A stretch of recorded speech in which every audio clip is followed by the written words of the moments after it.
Want to sign in into your eFootball account 2026? Then you're on the right video. Today I'll be showing you the step-by-step process on how you can easily log in into your eFootball account.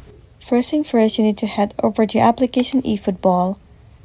Once you're in the home page of eFootball, what you need to do is head over to Extras right over here. Once you're in this page, you need to tap on Support. Inside the Support section, click on Link Data. Click on OK, where you can either link using Game Center or link by your ID. Let me select Link with ID. Click on the second option right over here and wait for a while for it to load. Tap on Continue. Now from here, choose a specific option. Follow the on-screen process and enter the login credential of your account.